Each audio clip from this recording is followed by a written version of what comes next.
Have you ever played a prank that felt a little asterisk too asterisk real? Or had that chilling sensation that you're being watched, even when you're sure you're alone? We all love a good scare, a controlled thrill.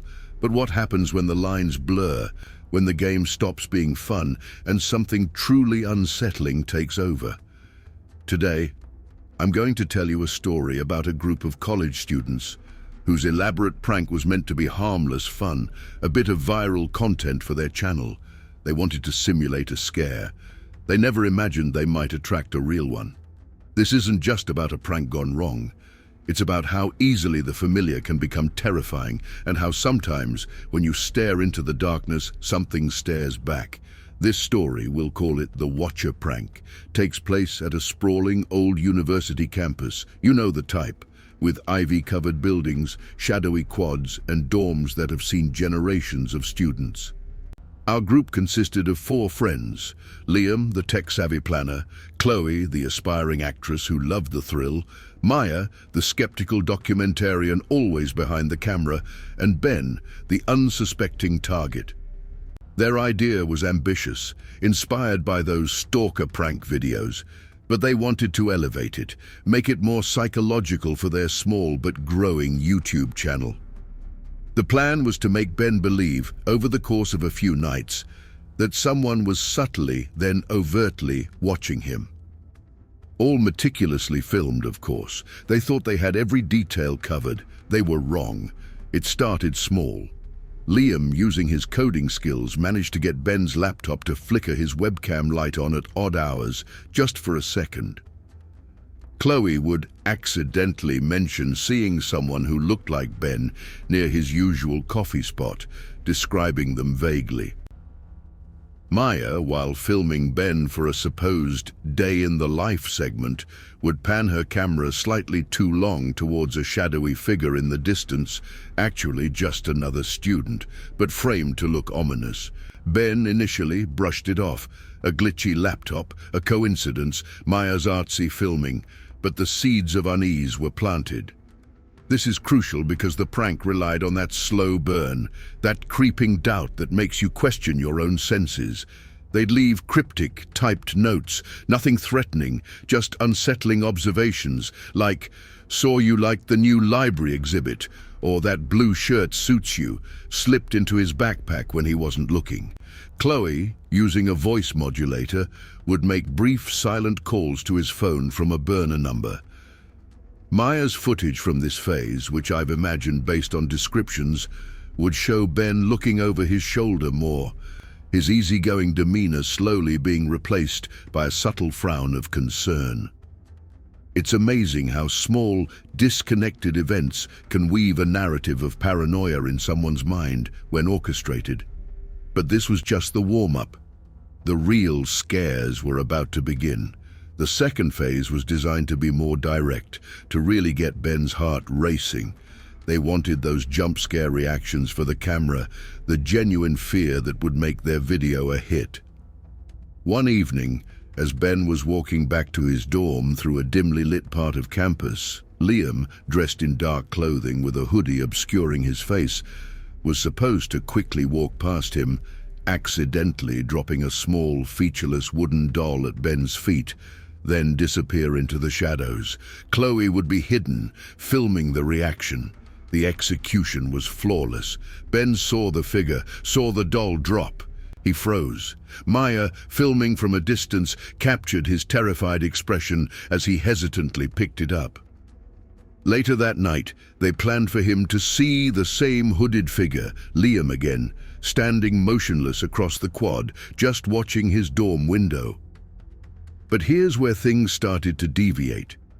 As Liam was getting into position across the quad, he saw someone *else* already standing there, in a similar dark hoodie, also looking up towards Ben's window. Liam initially thought it was a miscommunication. Maybe Chloe had taken on that role.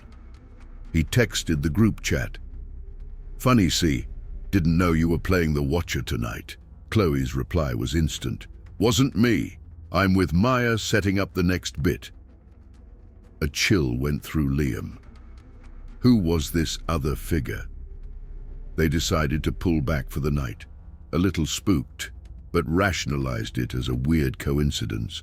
Maybe another student just out late. They couldn't have known this was the moment their prank was no longer entirely their own.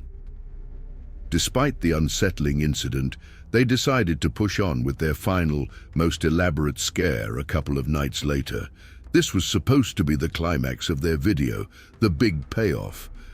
The plan involved Ben receiving a series of increasingly direct messages, leading him to believe his stalker was actually inside his dorm building. The final scare was for Liam to trigger a power flicker in Ben's room remotely, and in that brief darkness, Chloe, wearing a distorted mask, would be momentarily visible outside his window. His room was on the ground floor, before vanishing. As they set up, things felt off. Maya mentioned her camera battery draining unusually fast. Chloe felt like she was being watched while getting into her costume in a secluded spot. Ben, meanwhile, was genuinely terrified. The earlier phases, compounded by the actual unknown figure Liam had seen, had worn him down. He was jumpy, paranoid. The messages started. Ben was frantic. Then Liam triggered the power flicker. Chloe, mask on, moved towards the window. But as she approached, she saw a reflection in the glass that wasn't hers. Standing just behind her, deeper in the shadows, was another figure, also masked, but with a mask she didn't recognize, something crude, almost animalistic. Chloe screamed, a real scream, not an acted one. She stumbled back, abandoning the prank. Liam and Maya, hearing the scream through their comms, rushed to her. Ben, hearing it from his room, flung open his door, expecting his friends, the prank reveal. Instead, all four of them saw it. The second masked figure, not part of their game, standing at the edge of the light near Ben's window. It didn't move. It just watched. Then, as if sensing it had been fully seen by everyone, it slowly retreated into the deep darkness of the campus grounds, disappearing as silently as it had appeared. The prank was over, instantly. The four friends, shaken to their core, huddled together. The footage Maya had been capturing showed everything, including the second unknown figure. There was no acting in their fear now. The relief Ben should have felt at a prank reveal was replaced by a far deeper, more primal terror, now shared by his friends. The people who were supposed to be in control were now victims of an unknown watcher. Their game had, it seemed, attracted an audience, an unwanted participant who played by no rules. They never released their prank video. The footage was too real, too disturbing. They reported the incident to campus security, but without a clear suspect or any real harm done, not much came of it. The identity of the second watcher remains a mystery. Was it a copycat? Someone who had observed their prank and decided to join in their own twisted way? Or was it something else, drawn to the fear they were manufacturing?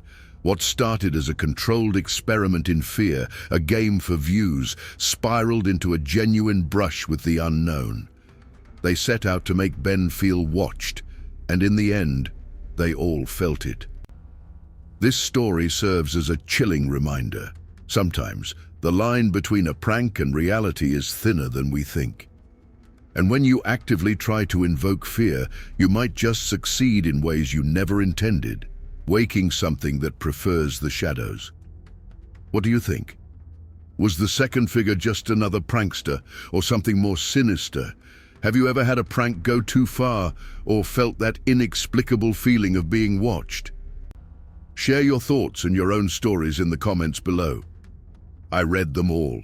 If you enjoy these kinds of unsettling stories that blur the lines, make sure you subscribe and hit that notification bell, because I have many more to share. What kind of scary story do you want to hear next? Let me know. Thanks for watching. Stay safe and maybe think twice before your next elaborate prank. You never know who or what might be watching.